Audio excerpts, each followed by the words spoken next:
Saya lahir tahun 79. Kalau korang tahu era 80-an tu memang hero-hero dia perlu berbadan tough kan, perlu berbadan sadar.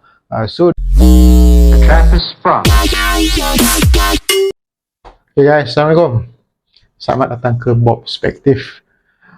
Okay, hari ni saya nak buat satu video yang lain yang saya rasa saya tak pernah buat lagi sebelum ni.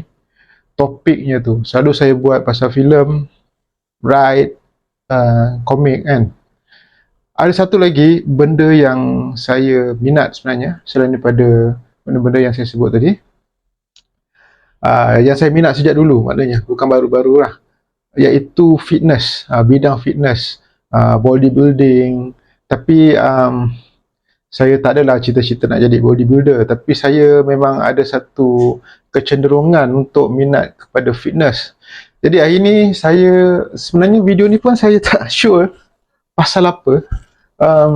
Cuma saya nak bercakap pasal saya lebih kepada nak share saya punya journey yang turun naik dalam fitness. Maksudnya fitness kat sini bukanlah fitness yang jenis betul-betul badan yang rip ke apa, tapi dia lebih realistik kepada saya sebagai seorang abah-abah lah, seorang bapa yang hidup dengan struggle yang tersendiri dan cuba untuk adapt dengan kehidupan yang lebih sihat dan apa halangan-halangan dia kan. Okey, sedikit saya nak kongsi mengenai saya punya sejarah dalam fitness. Nah, kenapa saya minat fitness? Okey, sebelum tu kenapa saya tiba-tiba nak buat video ni? Sebenarnya beberapa kali jugalah saya pernah cuba untuk buat video. Dulu sebelum ni saya lebih kepada nak buat video journey nak turunkan berat, macam nak buat daripada saya berat, lepas tu saya berjaya turunlah kepada target berat yang saya nak. Tapi nasib baiklah saya tak upload video sebab memang lepas tu saya ke laut, memang tak berjaya kan. Dan sekarang pun saya masih belum sampai ataupun jauh lagi sebenarnya kepada target saya. Tadi saya baru timbang dan berat saya 89.6, iaitu hampir 90. Memang itu satu untuk ketinggian saya. Saya rasa itu satu berat yang agak bahaya lah untuk saya, dari sudut rupa bentuk dan kesihatan. Okey, kenapa saya minat fitness? Saya semasa kecil sering menonton filem-filem action. Saya lahir tahun 79. Kalau korang tahu era 80-an tu memang hero-hero dia perlu berbadan tough kan, perlu berbadan sadar. So dekat situ saya dah minat tengok, bestnya kalau badan macam ni kan. Tengok antaranya Arnold Schwarzenegger. Siapa lagi yang saya suka dulu memang Arnold lah, lepas tu Sylvester Stallone. Tapi first memang saya minat Arnold Schwarzenegger. Lepas tu pergi ke Hong Kong, ada Bruce Lee, ada Jackie Chan. Walaupun Jackie Chan tu dia tak adalah terlalu dominan dengan badan yang sasa, tapi memang badan dia memang fit lah sampai sekarang pun.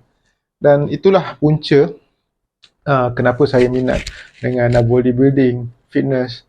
Dan zaman dulu ada satu kira panggil tabloid lah, surat khabar pasal bodybuilding. Saya pernah belilah satu je saya beli, tapi itulah yang saya duk simpan, duk hadap, duk selak banyak kali kan. Dan masa tu sekolah rendah. Sampailah saya belasan tahun, saya adalah beli dumbbell. Tapi masa tu memang tak ada knowledge sangat pasal bodybuilding, lebih kepada ni lah, workout lah. Tak ada knowledge sangat. Cuma tahulah kegunaan dumbbell tu buat apa, bicep curl, untuk tricep. Mana saya dapat info tu saya pun dah lupa macam mana saya tahu. Ada beli lah 5 kilo tak berat pun. Dua dumbbell tu je lah yang saya duk guna. Buat dengan tak tahu cara, tak tahu repetition, tak tahu tahulah repetition set, cuma pemakanan tak tahu. Tapi tak ke mana lah. Workout lepas workout tu, lepas pump tu ada nampak sikit kan, lepas tu dah tak ada. Sampai satu tahap satu peringkat usia saya 20 tahun tak silap saya. Um, Abang saya dia memang dalam bidang fitness. Dia tanya saya minat tak nak jadi fitness instructor, dan saya pergi saya pergi interview dekat satu hotel, Crown Princess. Hotel tu dia ada gym dalam tu, nama dia Clark Hatch. So saya interview, saya dapatlah kerja kat sana walaupun saya tak ada ilmu, tak ada dengan badan saya masa tu kurus. Masa saya belasan tahun memang saya kurus. Belasan tahun kurus, tapi asalnya saya masa sekolah rendah gitu saya berisik tau, saya kuat makan. Satu yang saya lupa nak cakap, saya seorang yang sangat kuat makan dan sangat suka makan. Kalau saya ikutkan saya punya selera yang sebenar, even sekarang ni saya rasa kalau saya tak tahan diri, saya mungkin boleh jadi lagi besar lah, sebab saya boleh makan bila-bila masa je. Dan saya macam apa yang lalu depan saya tu, kalau saya tak tahan saya memang boleh makannya.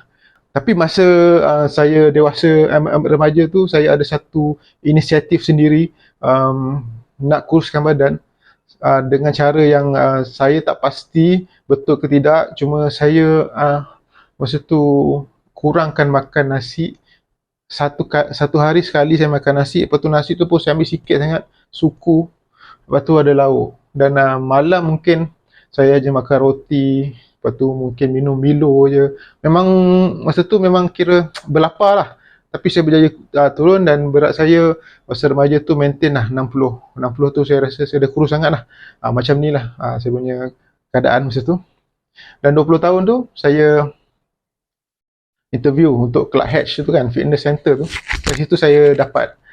Cuma masa tu gaji tak besar lah, saya pun tak ada knowledge lagi. Dekat situlah saya banyak belajar workout, macam mana set program, macam mana. Sambil-sambil tu kita akan ajar members untuk club tu. Kita akan tolong dorang dan buatkan program untuk dorang. So sedikit sebanyak dekat situ saya belajar. Dan masa tu saya buat kira workout dan makan pun tak berapa jaga sangat. Makan tapi okey lah. Dan masa tu lah saya rasa saya punya body paling fit dalam hidup saya. Masa saya kerja gym tu, dan umur pun muda lagi, badan pun senang lagi nak weight tu nak turun, muscle tu nak build kan. So masa tu saya ukur percentage lemak badan saya, body fat saya dalam 12% je. So 12% tu memang saya consider okey lah. Bukanlah sangat fit atau rip, tapi rendah, boleh tahan rendah lah. Dan lepas tu dah tak kerja beberapa bulan, setahun lebih ke saya dah tak kerja. Dan lepas tu saya buat kerja lain. Kenapa saya berhenti pasal masa tu Clark Hatch tu, gym dekat hotel ni selalu kita kena buat aerobic class tau. Instructor kena buat aerobic class. Dan saya tak suka. Saya tak suka nak buat. Saya dekat situ saya macam mata-mata, sebab tu saya macam tak nak aku kerja ni, aku cari kerja lain lah. Dan sebab saya tak suka nak mengajar orang aerobik apa semua kan. Saya rasa bukan saya lah benda tu. Begitulah lepas tu turun naik berat badan saya. Walaupun masa belum kahwin tak naik sangat pun, paling-paling pun 70 lebih, 75. Tapi masa tu pun saya dah rasa badan aku ni dah gemuk ni, pasal masa dulu maintain 60 kan. Dan lepas je kahwin, kerja pun dah banyak duduk, kerja melukis komik. Lepas kahwin saya naik 10 kilo lah, daripada 70,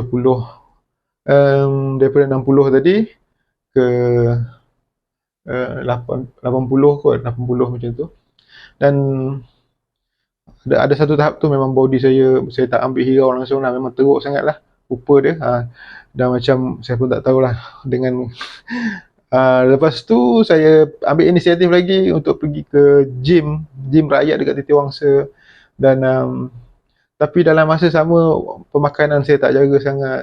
Okey, badan tu nampak lah adalah perubahan, tapi perut tak besar, lemak body fat tetap tinggi. Walaupun saya tak measure, tapi saya tengok pun saya tahulah badan saya kan, mungkin masa tu dah dalam 20 lebih, 25 ke body fat percentage.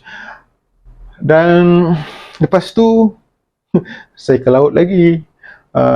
Bila dah kahwin ni kan, aktiviti dia antara entertainment dia adalah pergi keluar makan-makan kan.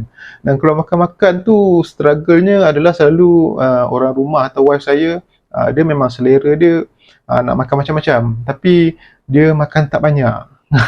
Beli ada beberapa makanan yang tak habis, saya lah habiskan. Saya rasa ramai lelaki boleh relate lah benda ni, pasal sayang kot. Makanan tu macam dah kita ni suka makan kan, lepas tu nak tengok takkan nak biar makanan macam tu kan, makan.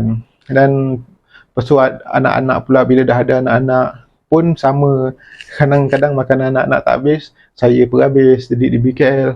Betul, SD2 saya lupa dah lama sangat. Semasa ambil produk ni saya berjaya lah turun daripada 80 masa tu 85 kot, 85 ke 75, 10 kilo atau saya rasa lebih. Masa tu okey, saya masa tu pun dekat 90 macam sekarang. Saya boleh turun ke hampir 15 kg. So banyak. Jadi satunya kita ambil SD2 ni, saya tak pasti saya kurus tu sebab produk ni berkesan atau pemakanan yang saya kena amalkan semasa consume benda ni. Pasal semasa kita guna produk ni, kita kena hanya makan protein. Dia ibarat kita buat Atkins diet. Jadi kalau kita buat Atkins diet pun tanpa produk ni pun kita boleh kurus sebenarnya kan. Kita ambil protein sahaja, kita boleh kurus. Dan okey lah, kita lupakan produk ni. Dan harga dia pun saya tak mampu dah nak teruskan, mahal. Okey, wife saya masa tu jadi dealer sekejap, so saya bolehlah guna produk ni kan. Okey, mungkin dia kurang kita punya selera makan lah kot. Lepas tu badan saya naik balik. Tapi masa saya turun tu lama jugalah saya boleh bertahan, pasal saya pun pemakanan saya pun saya boleh kawal lagi, ambil protein. Tapi sampai bila kan kita nak ambil protein je. Saya dengar-dengar pun kalau badan ni hanya ambil protein, tak ada ambil zat lain macam karbo ke, badan kita perlukan keseimbangan kan. Jadi orang kata pun tak bagus. Jadi saya pun tak berani nak teruskan. Dan lepas tu ke laut, badan naik balik. Tapi kemudian beberapa tahun lepas tu saya cuba juga lagi untuk buat Atkins tanpa produk ni, dan saya boleh kurus lagi. Dan tapi itulah, bila nak kuruskan badan bukanlah susah tau sebenarnya. Cara dia tu tak susah, tapi kita nak konsisten dan disiplin untuk ikut cara tu yang susah sebenarnya. Dan bila kita dah kurus, satu lagi fasa yang susah adalah kita nak maintain, kita nak sustain disiplin lifestyle tu. Bila kita dah, kadang-kadang kita macam cheat day lah, konon cheat day lah, apa pergi holiday ke kan, makan hari ni holiday ni kita makan je. So bila kita dah makan atau banyak consume benda manis ke apa, craving lepas tu dia tetap ada tau. Bila kita balik lepas pada holiday balik ke KL, kononnya nak start balik diet tu dah susah, pasal kita dah ada crave tu, kita dah ada craving nak makan manis, nak makan carb kan. So itu antara struggle saya lah personally. Saya tak pastilah ada yang sama atau boleh relate dengan benda ni kan. Sampailah satu masa saya jumpa satu lagi dia orang yang amalkan benda ni. Dia tak kata benda ni diet lah, dia kata ni lifestyle, iaitu intermittent fasting. Ini benda yang saya rasa sangat sesuai dengan saya, dan saya nak amalkan pun tak pressure sangat. Tapi akhirnya gagal jugalah bila dah sekarang ni berat dan naik balik kan. Semua masalah disiplin diri lah sebenarnya, willpower. Intermittent fasting ni saya rasa dah popular, ramai juga yang dah tahu. Tapi kalau yang tak tahu, korang boleh carilah dekat YouTube, type je intermittent fasting. Dia macam, saya secara ringkas ni, dia satu lifestyle berpuasa berkala. So maksudnya kita berhenti, kita satu hari 24 jam kan. Dalam 24 jam tu hanya 8 jam kita gunakan untuk makan. Contohnya daripada pukul 1 sampai 12 ke sampai pukul 8 Kita daripada pukul 12 sampai pukul 8 tu kita guna untuk makan. Tapi bukanlah sepanjang masa tu makan je kan. Tak boleh juga. Nanti kalori dah lebih apa semua kan. So berpada-pada lah dalam masa 8 jam tu. Mungkin 2 kali kalau nak makan sangat pun. Janganlah snacking antara meals tu, snacking yang banyak dengan minum manis lah apa, jangan. Lepas tu lepas pukul 8 malam hingga esoknya pukul 12 tengah hari balik baru makan balik. So basically kalau pemahaman mudah dia, kita berhenti makan awal iaitu pukul 8 malam dan kita skip breakfast. Kita makan tengah hari. So mudah. Pada saya mudah. Ada dua sebab. Sebab saya tak payah nak tahu apa kira kalori lah apalah. Dan satu lagi, pemakanan kita nak makan tu tak susah nak cari. Kalau Atkins kita kena nak cari protein aja, nak keluar makan pun kita nak cari macam apa aku nak makan lah. Kadang saya buat Atkins tu problem dia. Bila keluar aku nak makan apa, nak protein aja kan. Tapi bila intermittent fasting ni, saya boleh makan macam biasa. Kalau saya keluar tu saya nak makan nasi campur boleh, nak makan nasi kandar kan, nasi kandar boleh, nasi goreng boleh.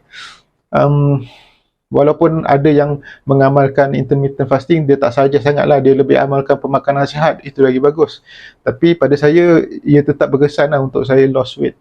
Saya makan pemakanan yang biasa cuma dalam kadar sederhana dan tak keterlaluan.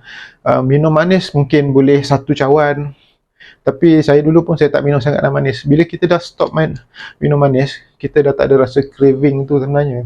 Kita dah tak heran sangat bila nampak air manis. Tapi bila nak capai ke level yang kita dah tak kisah tu, yang ambil masa. Permulaan tu selalu yang mencabar. Permulaan tu selalu yang berat. Macam seminggu lah, katakan 5 hari lah. 5 hari kita nak start tu, hari pertama sampai ke hari kelima tu, itu mungkin struggle sikit kita nak tahan kita punya perasaan craving, perasaan lapar tu. Tapi bila lepas tu, sebenarnya kita dah tak kisah. Dia lebih kepada sistem badan kita bila dah, saya tak pastilah betul ke tak ayat saya ni, dia dah detox gula tu dalam badan ke apa. Kita punya perasaan keinginan dan craving tu dia sendiri yang akan hilang. Tapi bila nak mula balik tu yang susah. Macam sekarang ni lah, hari tu saya memang dah naik macam ni lah, 89 ke 90. Lepas tu saya berjaya turun balik ke 85 hari tu sekejap. Dan saya pergi workout dekat gym juga. Sekarang pun saya konsisten workout lagi. Cuma saya banyak main body weight dengan resistance bands. Saya tak pergi gym. Saya cuba nak tengok, nak test macam mana. Mungkin lepas ni saya ingat saya pergi gym balik kot. Tapi itulah, macam saya katalah, bila kita pergi holiday, kadang-kadang saya pergi ride dengan kawan-kawan. Pergi ride memang kita tak kontrol makan punya lah. Minum pun kadang-kadang kita pergi camping pun bawa kopi 3-in-1 kan. Duk minum tu, craving tu datang balik kan. Dan akhirnya dia membawa balik saya kepada fasa sekarang ni, berat yang 90 lah, saya kira 90 je lah. Saya rasa paling berat memang berat saya ni lah, around 90 ni paling berat. Dan rupa paras saya pun saya rasa paling teruk time ni lah. Cuma sekarang ni berbeza dengan saya dulu saya 90 kilo dengan sekarang saya 90 kilo. Beza dia, dulu saya tak workout, sekarang saya workout. Mungkin sedikit lebih baik lah dari dulu sebab saya workout. Dan consistently saya workout. Makan pun tak jaga juga sebenarnya, tapi saya cuba kurangkan gula. Tapi kadang-kadang bila zaman sekarang ni dah ada lifestyle minum kopi kan, ngopi kedai-kedai kafe, wife saya kan suka, jom kopi kan. Saya pun layan lah, kan mula-mula dulu boleh lah minum air americano, tak ada gula kan. Lama-lama terjebak jugalah beli air-air yang manis kan. Jadi, tapi macam mana pun sekarang makanan tak jaga, saya cuba untuk konsisten workout lah. Sebab mungkin takkan berat turun, at least saya punya muscle mass, muscle saya terjaga. Sebab peringkat usia bila makin naik, muscle kita akan loss tau. Setiap tahun akan loss sedikit. Apa yang, kalau saya tak silap itu setiap tahun 1% ke. Tapi 1% tu kesan dia kepada badan sangat besar. keupayaan badan kita akan turun banyak. Dan bila kita biar berterusan umur ke 60, sekarang saya 45 ke 60, 65, 70, kesan dia ialah kita nampak banyak orang tua yang jalan lah dah lemah, naik tangga tak larat, tulang dah jadi tak kuat bila muscle yang sepatutnya support tulang tu dia dah kecut, dia dah berkurangan, maknanya dia dah tak support tulang, jadi tulang tu jadi tak kuat. So itu yang saya cuba jaga sekarang. At least saya workout, at least saya burn gula kan, walaupun setakat bakar gula saja, berat takkan turun lah, sebab insulin kita dah naik. Setiap kali kita makan manis, kita punya insulin spike. Lepas tu kalau kita workout, dia hanya akan bakar gula, dia tak bakar lemak. Cuma itulah, saya personally saya tahu macam mana nak kuruskan badan. Saya tahu cara, sebab saya dah beberapa kali buat dan saya tahu cara. Antaranya intermittent fasting, pemakanan, saya boleh tahu macam mana nak kontrol. Cuma nak buat tu je. Okey, mulai dari video ni, tengoklah macam mana. Rasanya memang macam, dari video ni, lepas ni aku nak tunjuk korang aku boleh berjaya kan. Tapi yalah, kita tengoklah macam mana. Kalau tak pun, saya just share journey bapak-bapak punya fitness dengan keadaan kehidupan, struggle yang tersendiri dan kesibukan kerja. Ya, itu saja perkongsian kali ni. Tak tahulah kalau ada rasa nak buat lagi, mana tahu ada improvement nanti, berat turun sikit ke kan. Saya share balik lah. Okay, terima kasih ada menonton. Jangan lupa jagalah kesihatan. Nasihat orang, kita pun makan tak jaga, tak apa. Yang penting bila peringkat dah naik, usia dah naik, cuba untuk pergi gym, buat weight training. Kalau tak pun beli dumbbell. Sekarang dah banyak dumbbell jual murah-murah dekat Shopee lah, dekat TikTok lah. At least ada 2 dumbbell pun dah cukup lah. Cara nak guna, tengok dekat YouTube lah, banyak ada tutorial. Setiap body part ni kita cuba untuk workout, bukan nak besar pun, janji kita boleh sustain muscle kita, jaga muscle kita untuk dia lebih bertahan lebih lama lah, insyaAllah kan. Bukan nak hidup selamanya pun, tapi sebaik-baiknya kita jagalah. Alright, Assalamualaikum, terima kasih. Jangan lupa like video dan subscribe. Assalamualaikum.